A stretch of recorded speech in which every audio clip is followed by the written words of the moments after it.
जब हम किलों और महलों के बारे में सोचते हैं तो हमारे दिमाग में अक्सर शान और शौकत की तस्वीरें आती हैं, है ना? लेकिन कुछ जगह ऐसी भी हैं जो सिर्फ पत्थर की नहीं बनी हैं।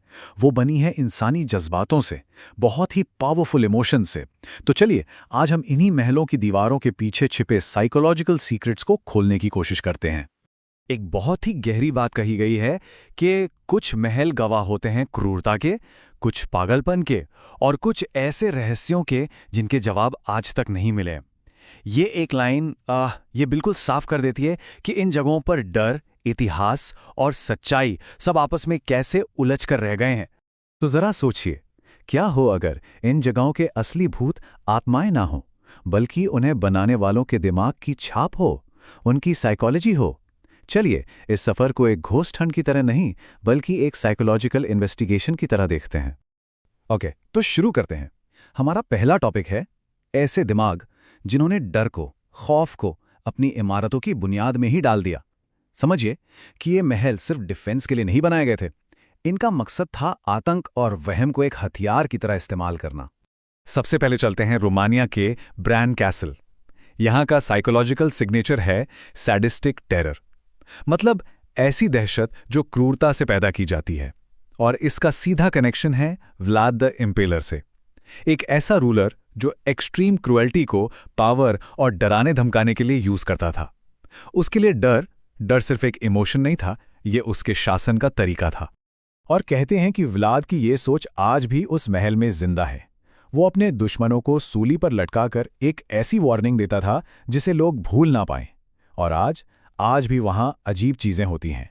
लोग कहते हैं कि खिड़कियों में परछाइयां चलती हैं, खाली सीढ़ियों पर कदमों की आवाजें आती हैं, कई बार तो कैमरा भी अपने आप बंद हो जाते हैं। ये सब व्लाद की उसी आतंक की विरासत के निशान लगते हैं, उसकी साइकोलॉजी के इकोज। अब रोमानिया से चलते हैं सीधा जापान, मात्सुमोटो कैसल। यहाँ डर का अंदाज बिल्कुल अलग है। ये स्टेल्थ और साइकोलॉजिकल वॉरफेयर पर बेस्ड है। इसे कहते हैं साइलेंट इंटिमिडेशन, यानी खामोश धमकी। इसका गहरा काला रंग, इसका छिपा हुआ डिजाइन, ये सब सिर्फ इसलिए था कि हमलावर के मन में वहम और खौफ पैदा हो जाए। और ये इस किले के दोहरेपन को कितने कमाल से दिखाता है।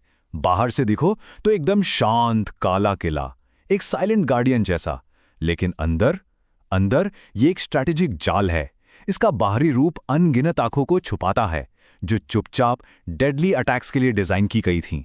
सोचो, समुराई वॉरियर्स बिना आवाज किए लकड़ी के कॉरिडोर्स में चलते थे, दीवारों में बने छोटे छोटे छुपे हुए होल से दुश्मनों पर नजर रखते थे, और बाहर खड़े इंसान को उसको तो अंदाजा भी नहीं होता था कि अंदर से कितनी आंखें उसे देख रही हैं।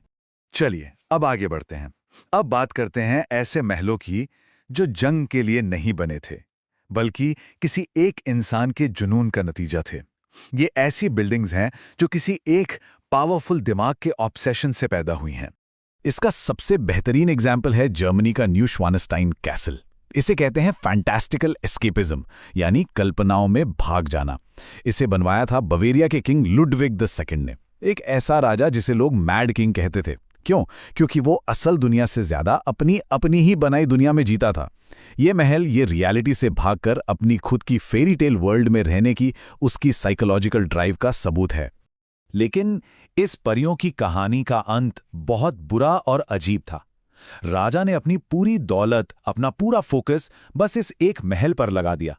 फिर उसे मेंटली अनफिट घोषित करके गद्दी से हटा दिया गया, और बस कुछ ही दिन बाद उसकी लाश एक झील के पास मिली।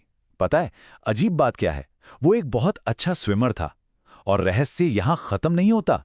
जो डॉक्टर उसके साथ था वो भी उसी रात मरा हुआ मिला। आज भी लोग कहते हैं कि कभी-कभी महल की एक खिड़की से एक अकेली परछाई बाहर देखती भी नजर आती है। अब फ्रांस चलते हैं, शैटो द शॉम्बोर।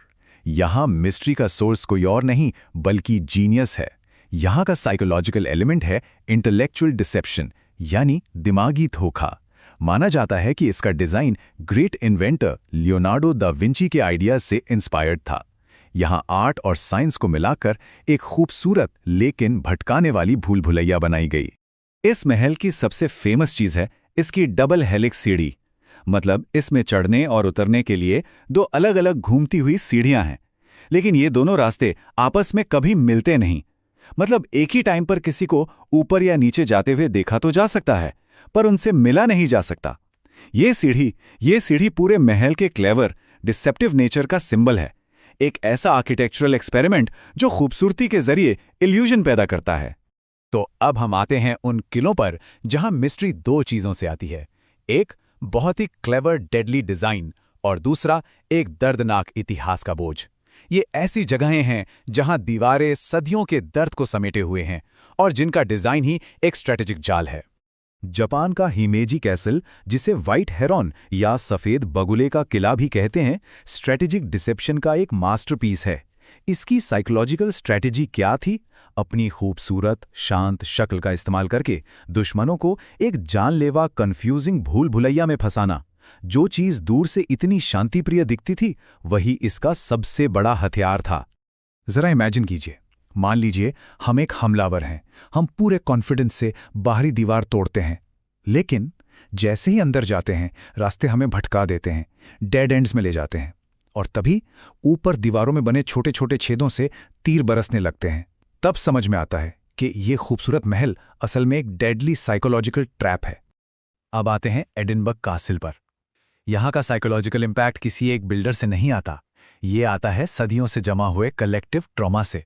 सोच के देखिए, ये एक ऐसी जगह है जो इतने झगड़ों, इतनी कैद और इतने दुख से गुजरी है कि ऐसा लगता है जैसे पत्थरों ने खुद उस दर्द को अपने अंदर समेट लिया हो।